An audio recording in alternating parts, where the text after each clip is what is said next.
and the bus stopped right there. I had a stay away order from Chinatown, right? The bus picked me up. I got on the bus. I stopped right. The bus stopped right by this place called Chin Brothers. Chin Brothers is right by Chinatown. Well, ironically, the probation dude seen me on the bus and violated me and said I was in the jurisdiction of where he was supposed to do. I said I'm on the bus. What that mean? He said that doesn't matter. So when I went to court, they gave me 9 years and 8 months.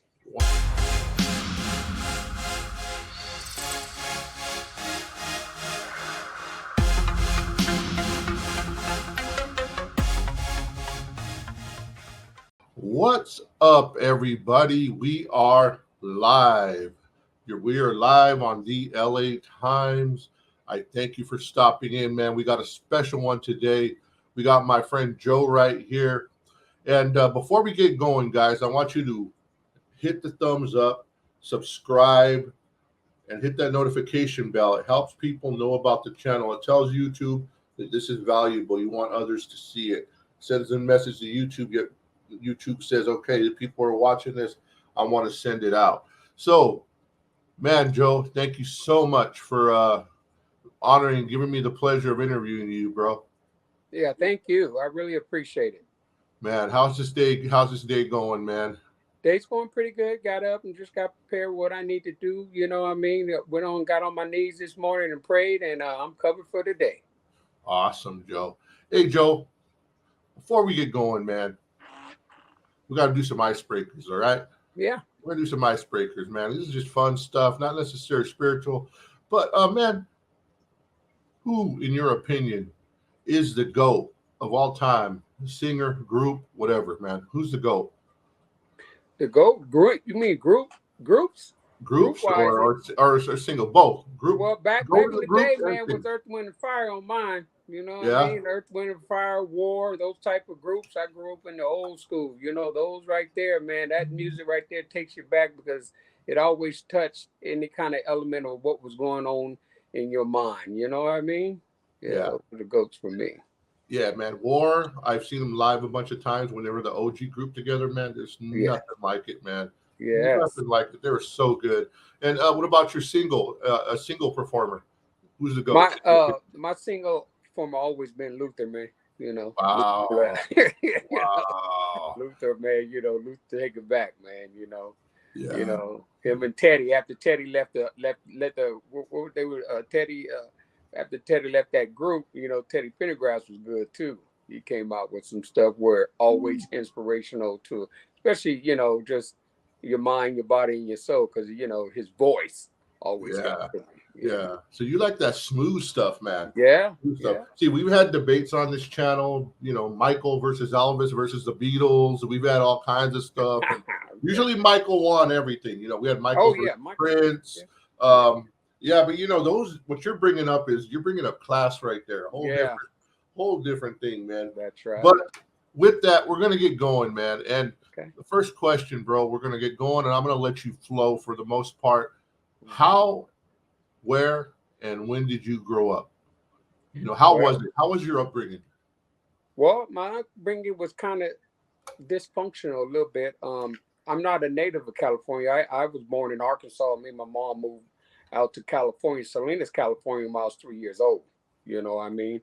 Once I got over there, that's where I call home. I grew up right predominantly in Salinas, California, and didn't know too much about culture-wise, because I was a young kid. I used to sit outside when I was a little kid and look at these people get on the bus. Later, I found out they were Hispanics. They were going to the field, but then it was funny because every time, the older I got, I kept thinking, I said, well, I know they're not going to school with these little weed hats on and these little bags and stuff. You know what I mean?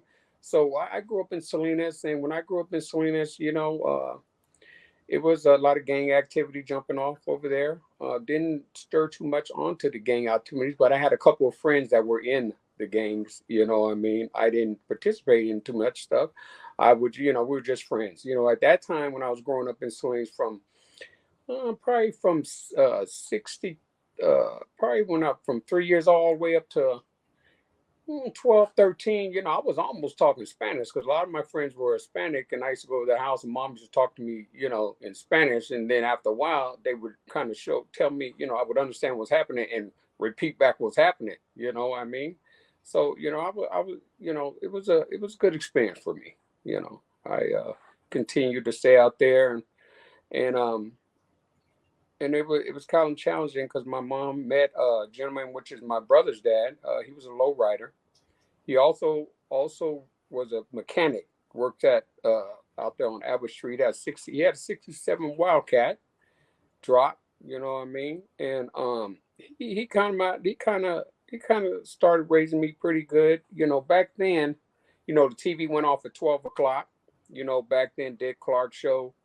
Was happening, but also back then it was a big party back then in the '60s, '70s. Friday and Saturday nights, everybody come over to the house and drink and do all type of stuff, over at the house. And as I got older, I just seen what's happening. When I was a little kid, I used to sneak up early in the morning when the drinks were sitting on the table. I just take sips of them. I don't know what I was doing, but I was taking the sips. Me fall back asleep, and my brother started following me. But the thing was about that is my brother's dad was working on the car in the garage, and it got too close to the heater, and the heater blew up, and he got third-degree burns and ended up passing away. So at this Your time, brother? I'm sorry, Your brother? my brother's dad. Oh, your brother's dad. Wow. Yeah, my brother's dad. My well, he's my stepbrother, but he's my brother because same mom. Yeah. But yeah, he was working on the car. The car blew up, and he got third-degree burns. He ended up passing away, and it left me, my mom, and my little brother. Back then, my mom took on a job which was a recess teacher. Back then, that was paying rent. You can imagine what's paying rent now, but back then, that was paying rent. All she did was be on the school grounds for recess and all that in kind of activities, and it was pretty good. I grew up with moms and my little brother. I took on the paperwork trying to help moms out because moms wasn't doing that well. But just being the man of the house. So I think when I was about 11 or 12, my mom met another gentleman, which was my sister's dad. Okay, he was in the army.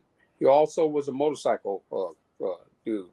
He's in a motorcycle gang called Monterey Night Riders, which was cool. He was in the army, and I met him. He would come over, and I was kind of shaking on him for a while. But back then it was still a big party every Friday and Saturday nights. They were coming over, people were coming over to the house to gather and have a real good party and have a good time. And like I said, me and my little brother, just checking out stuff. So they eventually got married. They got married, and I ended up leaving California in '75. Um, I'm sorry, I ended up leaving California in '77. We moved to Germany. I got to experience Germany. I never forget it. We got on this, I think it was a DC-10 or something, and DC, yeah, 747. And I never forget it. We were in the air, first time on the plane, and we flew right out of night into the day. That it had changed, because Germany was a whole different atmosphere and everything.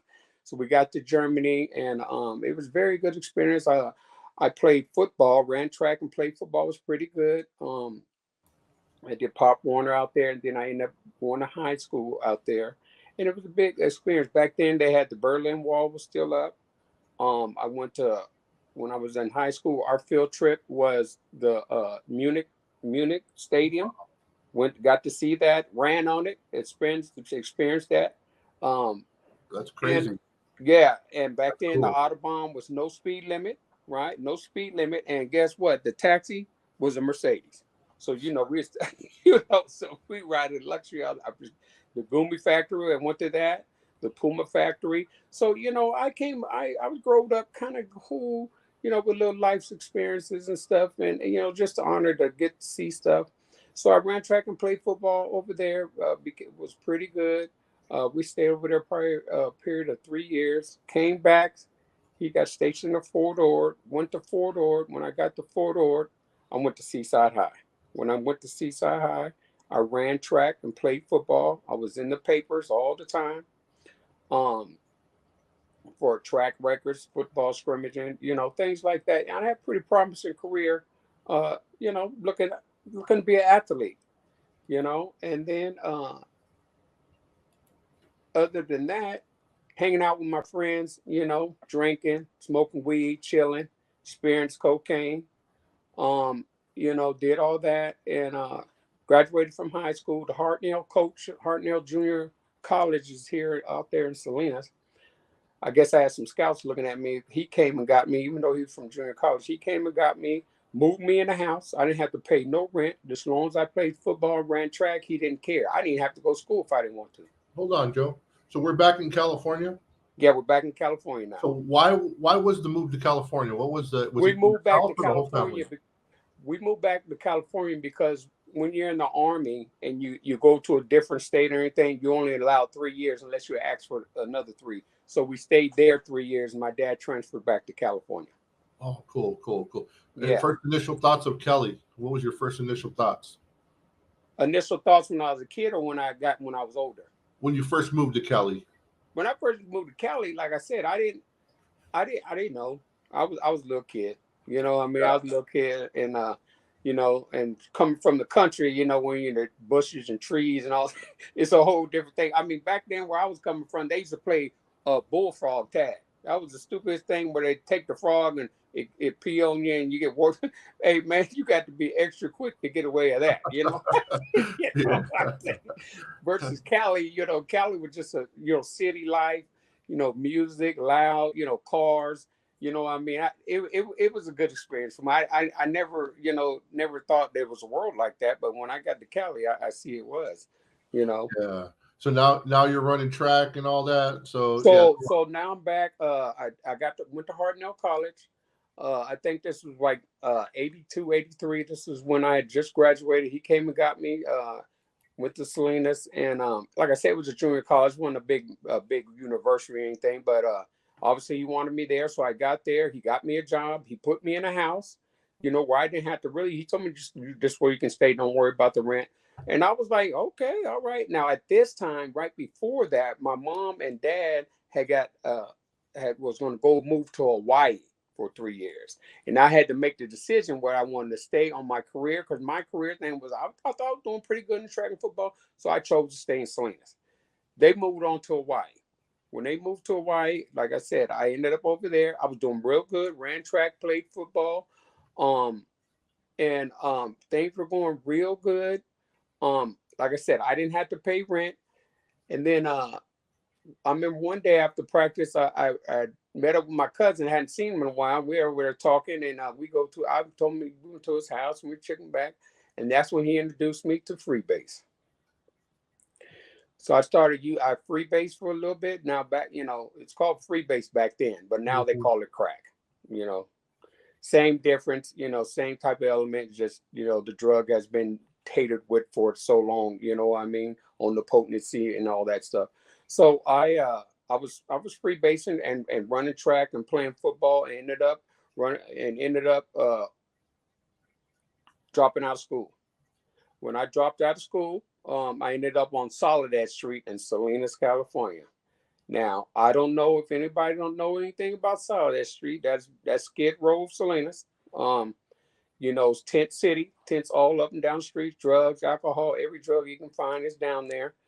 All this type of pimping, pandering, all this stuff is happening down there. You know what I mean? I ended up down there. My mom and my dad thought I was still running track and playing football. I was wearing this whole mask, didn't say anything about nothing. My relatives would try to get to me, but I wasn't saying anything to them. So I was out on that street for a while. Ended up meeting my first baby's mama. I had 3 kids by her. She was a heroin addict. We had a dream. You know what I mean?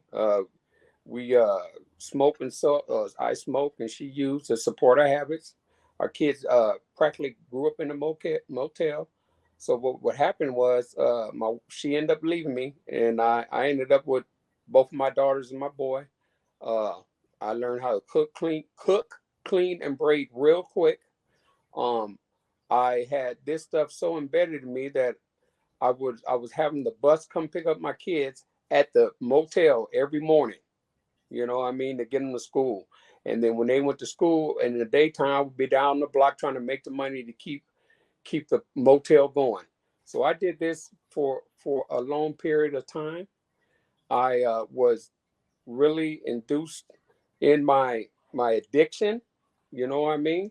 I don't know if my kids really knew what was going on, but the thing was, I would always keep them laughing and fun and laughter. And you know how kids are. Just long as dad taking care of you and you're eating and feeling good, you know, they wouldn't even know. Just long as I see them smiling and doing, I knew I was doing, but I really was doing wrong. You know what I mean? I really was doing wrong, and I didn't know how to cope on with my drug addiction.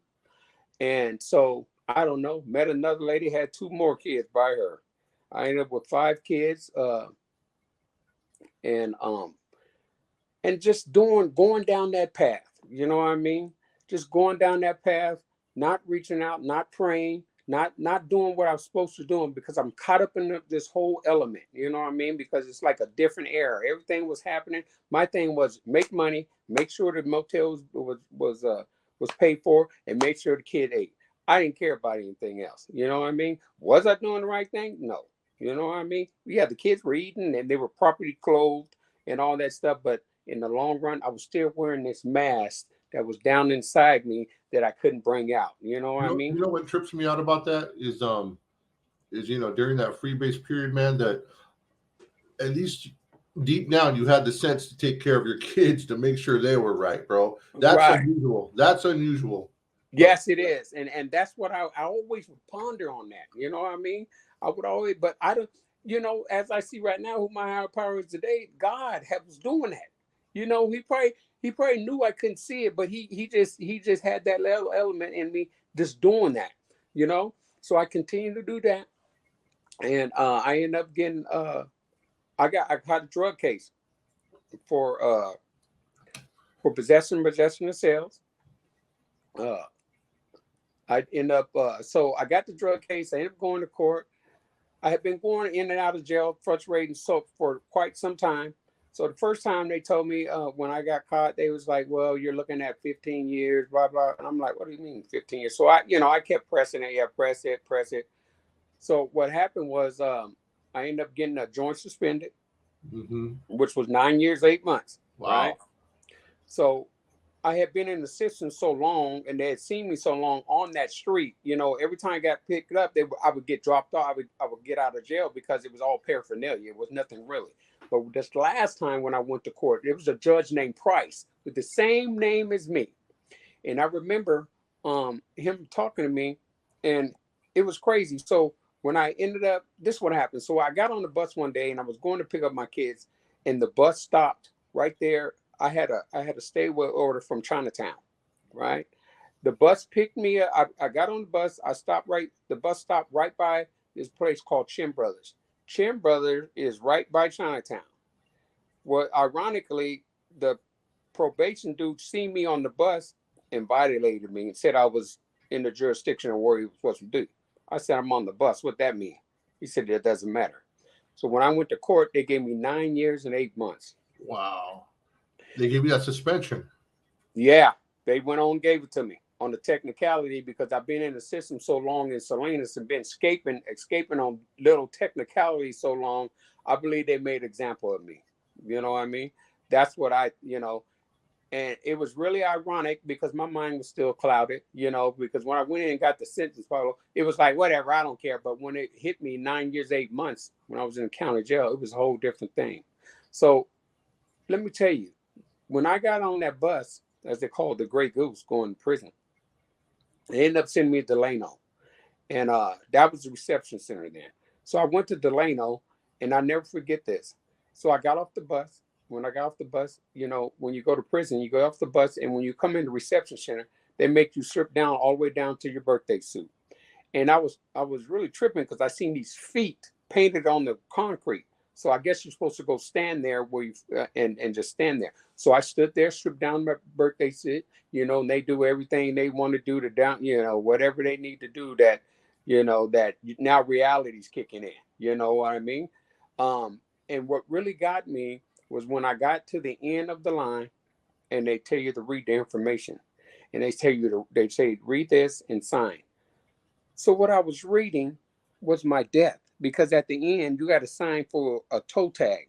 So you're signing your name for a toe tag. So if anything happens, they kill you in there, you already signed up. They're gonna put the tag on you and never don't know what's gonna happen. We know ain't no parents or nobody gonna come pick you up to disintegrate you or anything. You just be another dead person. So I remember walking down those hallways, and it now my body's starting to change a little bit. I'm starting to feel vulnerable, you know. And I'm walking down. They get me to the cell, and I remember I got to this cell, and there was a guy laid down in this cell, straight up with his head up, but his eyes was closed. So I thought he was faking for a minute. So I hopped on the bunk, on the top bunk, and I remember hopping. When I hopped up there, I just laid there. And probably when I was laying there, it started coming. My eyes started filling with tears. I was fixated on this little spot on the wall, and I started crying, you know.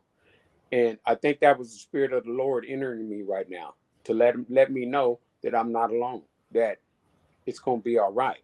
You know what I mean? But in reality, I understood that, but in reality, I seen this toilet, this dude. I mean, it was like a closed-in box. You know, I'd never been to prison. So it was like I heard stories. A lot of my relatives been there, but it was like a closed-in box. So I laid there for a minute, tears slowly rolling down my eyes. And I remember I rose up and I seen this book laying down. The name of it was Battlefield of the Minds. George Myers, an evangelist. So I picked up that book. I started reading that book. When I read that book, it started giving me a little peace of mind, a little clarity, and it was just an amazing feeling that I ain't never felt in my life. You know what I mean? So when this book started doing this, so I started writing everybody I thought that was going to be there, everybody that I thought was gonna that was gonna be, that was gonna write me back, right? So I'm gonna stop right there, Pablo, because this is usually how I tell my story, right? So I stop right there. But let me tell you something. I got to back up just for a little bit, okay? When I was running amok in the street, right? My dad calls me and he said, "Your mom is sick," right? So I had to get myself together. I flew out to Texas. When I went out to Texas, my mom had cancer. So I sat with my mom for a few times and sat with her, and we called my family lives in Texas. My brother and my sister came over, and my mom sat down, sat with us, and just let us know that she was going to the Lord and everything was going to be all right. And don't be mad, just be happy. I'm going to a safe place and blah that. So my brother went home, my sister went to her room, my dad went to work the next morning. I got up, I made breakfast and stuff with my mom. My mom died in my arms. When my mom died in my arms, I went on a rampage, right? When I went on a rampage, right, I was out there in them streets and I got another phone call, right? I had a 16-month-old daughter that got beat to death, choked in her blood from this guy. Did I want to do something to him? Yeah, but I was in my mind. My mind would took me out of there, took me out of the element, you know. So all that stuff that happened, that was a flashback when I was in prison. You see what I'm saying? All that came over me when I read that book. All that stuff. I started writing these people. Hey, everybody says, "Oh God, oh God." Well, believe me, God know where you're at. This was the plan, right? But like I tell people all the time, I don't know if it was a plan for my mom to die or my daughter to die, right? But the thing is, these are things that happen, and we have to learn to move on. But it's not about moving on. It's about doing what you need to do for yourself, because there's other kids and other people that's looking forward to you. You know what I mean? So I ended up writing people, doing everything I needed to do. I was in um I was in reception center. I stayed there for about 3 months.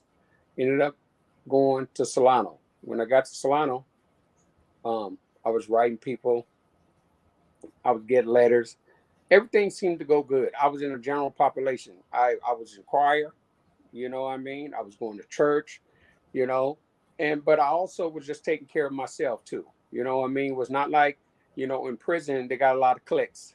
You know what I mean? You always got to watch out. You always got to be aware, you know. And don't get me wrong. I always acknowledge what was happening. Hey, what's going on, man? Hey, what's going on, man? You know what I mean? Just to, keep that peace. You know what I mean? Because at any time, anything can happen to you. You know what I mean?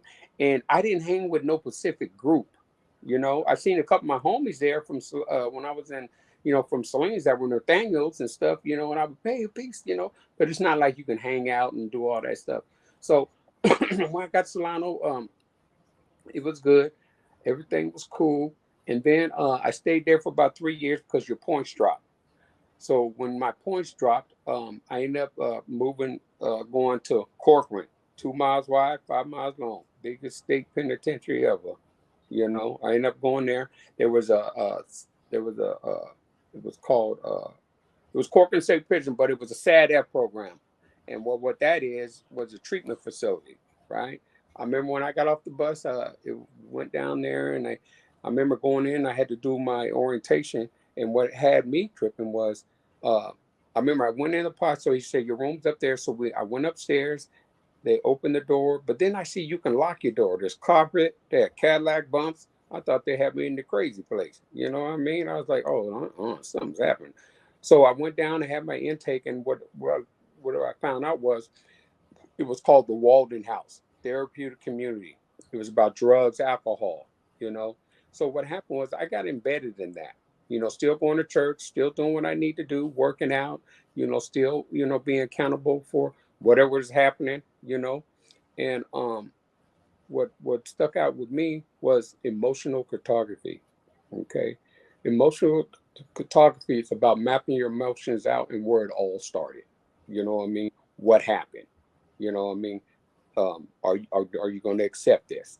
Are you okay with this? You know what I mean? Not only just being okay, but being okay being the person you are with this stuff in your life right now because you're in prison.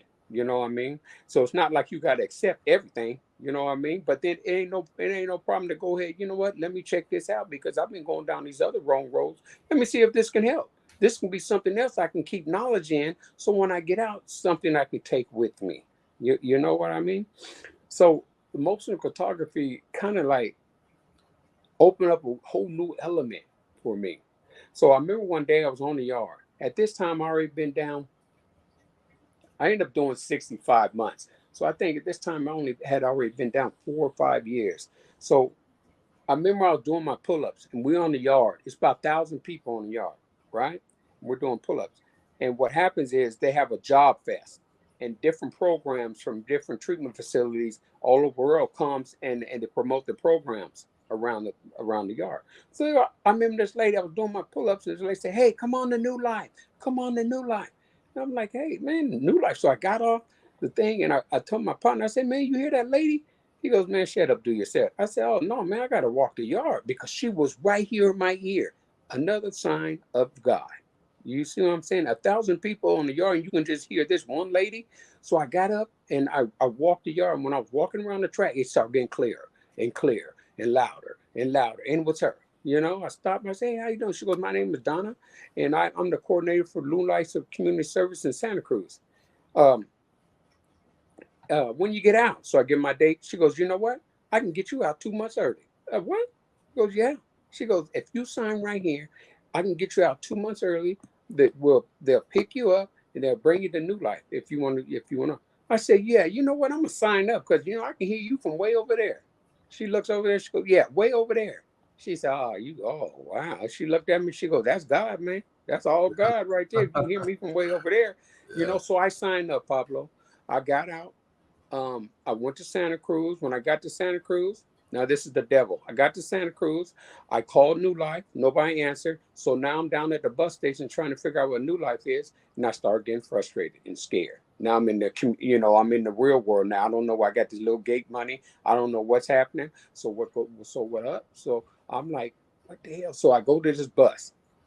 And I say, "Hey, my name, hey, do you know what New Life is?" He goes, "Yes, sir. I'm going to New Life."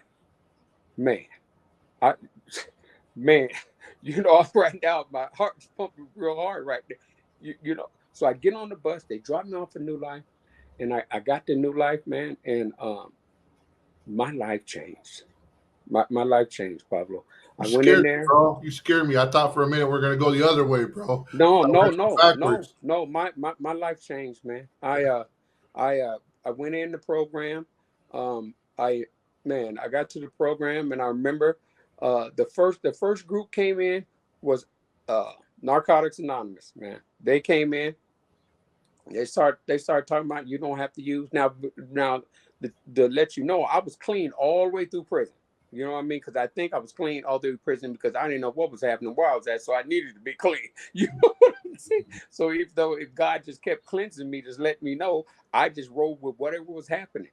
You know, so I they came in, they said you don't have to use anymore. You don't have to do this. You don't have to do that. You know, and I started getting into that. You know, and I continue to be of service. You know, I continue to start to be humble. And the steps in Narcotics Anonymous is straight out the Bible. You see what I mean? That's all God's word, just in a different format. It's all God's word. So I started being embedded in the program. So I graduated from that new life. I was there about a year and a half. Then I started running sober living houses. Those yeah, SLEs. I started running those. I right before I did, I started finding people dead in the sober living houses, giving me signs of what's happening. God provided all that stuff, revealed all that stuff to me. And, I didn't know how I was going to act, but he continued to guide me on what I need to do. I became a sober living environment manager for about 4 or 5 years. I started tackling on, I got my license. I got a bank account. I got money in the bank. I had owned a car. All that stuff that I thought I was never going to have again. Because I'm telling you, when I first got out, I thought I was a piece of trash, man. You know what I mean? Because all the people I had hurt. Because believe me, when you're using drugs and alcohol, you're not only hurting yourself, you're hurting your loved ones, the people that see you. You know. So now, today, you know, so I graduated from the program. Um, I'm married. I have a wonderful wife. You know, my life is amazing, Pablo. God, God has changed me. I say all the time, God saved me from self, and the program lead me from destruction. You know what I mean? Because I know it could have went any way in prison. I was in a race riot. I've been in a riot in prison where they locked you down for 4 or 5 months. I've been on the yard when they shoot people with the block gun. Head splitting open and all that stuff. And I didn't seen all that stuff, but God continues to let me walk through that. You know what I mean? I'm no, I'm, you know, the thing is right now, my job, what I do right now, that I never thought I go in facilities now. I'm a mental health client. I'm a client mental health specialist. I'm a children's mental health. I work with people with kids with juvenile home. You know what I mean? And that's all God given. You know, when I go to the block in Salinas now, I go to feed people, man. You know what I mean? Not only the spirit, but hey, man, let me pick you. Yeah, I'll get you something to eat. Hey, man, let me take you up to the thing so you can get a shower. Hey, man, you need a ride to go pick. You know what I mean? So I try to be a servant, and be a humble man, because you know what, man, I'm like, one of my brother's keepers, man. That is for real. That is for real. That not just in the movie, man. That's for real. You see what I'm saying? And a lot of people take that for granted. See, a lot of people look at people like this, look down like, oh man, but you was down there one time too, man. Pull them up. You know what I mean? Do something, man. Even any little gesture, you know what I mean, helps. Giving an adult your undivided attention and just listening with active listening, man, that goes a long ways, man. There's a bond there that you never could feel, bro, when you're talking to somebody, because you can feel all that in your heart, man. You know what I mean? Things can continue to go, progress, but it's up to you on how you wanna tackle it. You know what I mean? My thing is, a long time ago, I wore this mask. Pablo, I don't wear the mask no more, man. Yeah, yeah. When I get up, man, oh my God. I didn't woke up and, man, I can see no cloud, no nothing. You know what I'm saying? God is good, man. You know what I mean? My life's good. I got a cool wife. I'm good. You know what I'm saying? So I generally, I ain't got everything I want. You know what I'm saying? Yeah. You know what I'm saying? I don't got everything I want, but what I do have, I am blessed. I got a freezer in there still full of food. The lights is on, the TV's on. You know what I mean? The bills is paid. And oh, don't get me wrong. I mean, I get upset when bills come and I ain't got the money, and I get all that stuff. But then because I know back then I get upset, I just go street, I'd be out there. But now when I get upset, I just pray on it, man, and just let it reveal itself because later down the line this will pass. You know what I mean? It's all about a feeling and how you accept the feeling. Yeah, that's cool, man. I got a couple of questions. Man, looking at your life, right? Like, first of all, I want to go back to your time in prison, right? Hmm. Having been there myself, man. Um, in a lot of ways, prison, like that first day in prison. How were you schooled, man? And I know it was probably the world, but what were you told? When you got to prison, when you got to where you're going to do time. I think it was Solano, or I think it was. Yeah, I went to Solano. So my homeboy sat me down, and he knew I had never been to prison. You know what I mean? Um, and he knew my little street curriculum, and what he told me was, man, just stay out the way. You can hang with me and just be alert, man. Whatever you want to do, you can do. But just, you got to be alert in here because there's so many people in here that you don't know that's looking at you like you knew. You'll be tested. You know what I mean? One time or another, you'll be tested, and, just handle your business, if you're tested, Yeah, man. Another thing I was going to ask, like, man, how did you go through? Because a lot of times, man, prison will, even if you're not racist, prison will make you racist, man, in a lot of ways, man. How did you go through that, man? Like right now, I know who some of your friends are. Some of your friends, like Danny and them, they're Mexican and stuff, Hmm. Just like me, man. I have friends of all ethnicities. Yeah. So, man, how did you? Was there a time, man, where it made you racist, or did you ever like struggle with that? And I know where you are now, but man, take us through that whole thing because prison could be, if you're not racist, it can make you racist.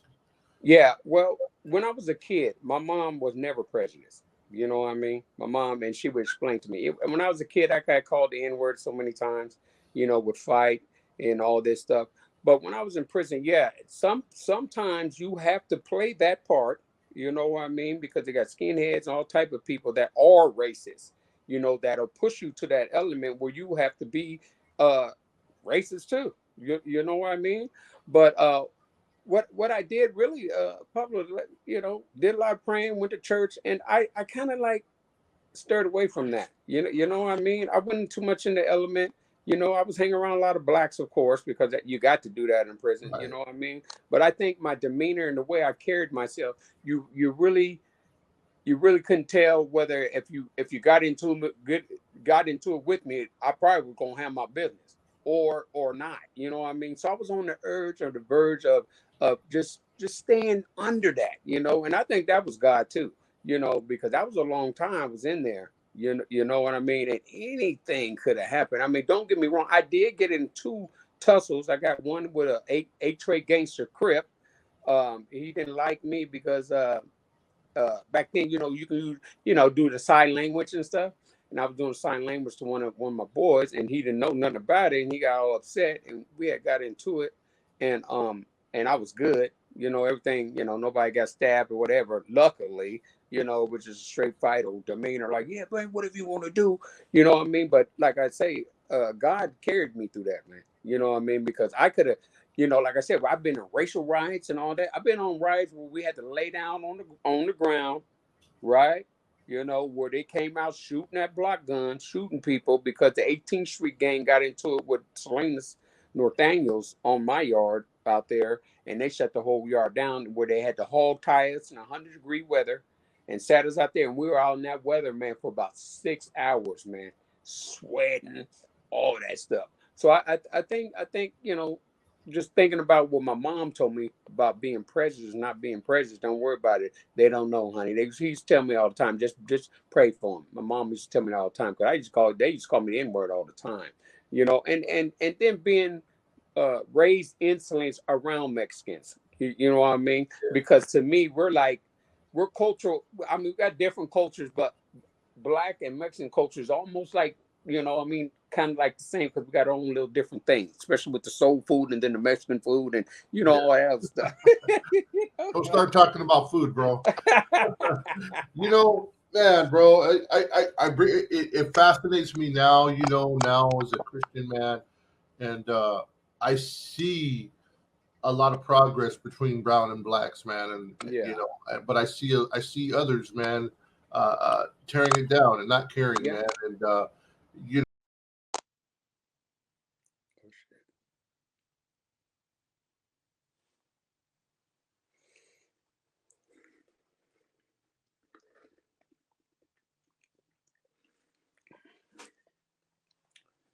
What's up, Pop? You all right?